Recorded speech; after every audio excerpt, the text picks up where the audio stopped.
আসসালামু আলাইকুম এভরিওয়ান, সবাই কেমন আছেন? আশা করি সবাই ইনশাআল্লাহ ভালো আছেন আল্লাহর রহমতে। এটা একটি ডাক স্কিড আছে, ডাক স্কিডের 3 টন ক্যারিয়ার কোম্পানি। এটা আপনাদের মূলত হয়েছে ভিতরে কুলিং হইতেছে না। তো উপরে আসলাম, উপরে আসার পরে দেখি যে ওইটার ফ্যান মোটর চলে না। তো যারা ওই লাইনে কাজ করেন তারাও বিষয় জানেন যে ভিতরে কুলিং না হওয়ার কী কারণ থাকে। তার মাঝে একটা হয়েছে আপনার ফ্যান মোটর।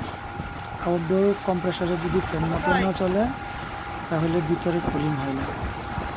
আর আরেকটা ব্যাপার হলো,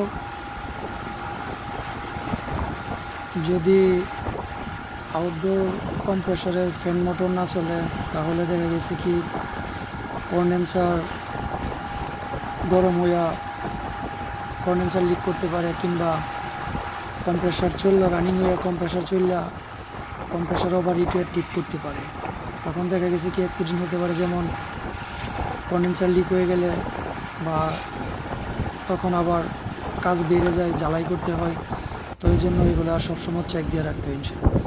আর আমার ওই চ্যানেলে যারা সবাই নতুন আছেন ইনশাল্লাহ সবাই চ্যানেলটা সাবস্ক্রাইব করবেন। যখন নতুন নতুন ভিডিও আপলোড করবো তখন নতুন নতুন ভিডিও পাবেন, সবার আগে দেখতে পাবেন। সো সবাই আমার চ্যানেলটা সাবস্ক্রাইব করবেন। আর এখন দেখা যাক, ওইটার ফ্যান মোটরটা খোলা হইল। তো এখন নতুন একটা মোটর ইনস্টল করা হবে। আপনারা দেখতে পারতেছেন নতুন একটা মোটর এখানে আনা হয়েছে, এখন সেটা লাগানো হইতেছে। আর যারা ওই লাইনের টেকনিশিয়ান নতুন, বিশেষ করে তাদেরকে বলতেছি, তারা হয়তো বা প্রথম অবস্থায় ভালোভাবে বুঝবেন না। আর কিছু কিছু লোক বুঝবেন যে কিসের জন্য যে অ্যাসিড কুলিং করে না। এটার জন্য মূলত প্রথম কারণ হচ্ছে, 1 নম্বর কারণ হয়েছে আপনার আউটডোর ইউনিটের ফ্যান মোটর। আউটডোর ইউনিটের যদি ফ্যান মোটর যদি খারাপ হয় তাহলে কুলিং হয় না। আর দেখা গেছে কি যদি ফ্রিয়ন কম থাকে, গ্যাস কম থাকে, তাহলে এটার জন্য এসি কুলিং করবে না। কিংবা ইনডোর ইউনিটে যদি দেখা গেছে যদি ময়লা থাকে কিংবা ফিল্টার যদি জাম হয়ে থাকে, ফিল্টার ক্লিন করতে হয়। হয়তো বা ইনডোর ইউনিটের যদি ব্লোয়ারে ময়লা থাকে কিংবা ইনডোর ইউনিটের যদি ফ্যান খারাপ থাকে বা মোটর খারাপ থাকে, তখন আবার আপনার কুলিং করবে না। মূলত এই হচ্ছে রিজন আপনার এসি কুলিং না হওয়ার কারণ।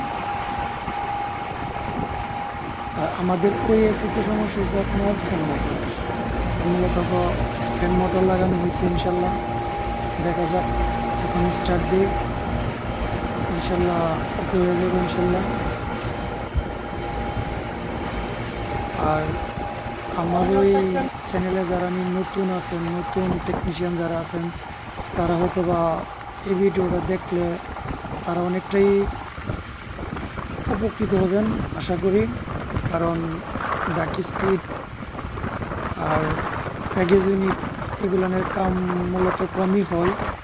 আর নতুন যারা আছেন তারা তো সবাই তো আর ডাক স্পিড বা প্যাকেজ ইউনিট এগুলোর কাজ খুব হাতে কমই পড়ে, তারা এগুলোর কাজ খুব কমই পড়ে। তো যাই হোক, তো এখন চালাই দিলাম, ইনশাল্লাহ চললো। তো আশা করি সবাই ভালো থাকবেন, সুস্থ থাকবেন। ধন্যবাদ সবাই। আসসালামু আলাইকুম এভরিওয়ান, সবাই কেমন আছেন? আশা করি সবাই ইনশাল্লাহ ভালো আছেন আল্লাহর রহমতে। এটা একটি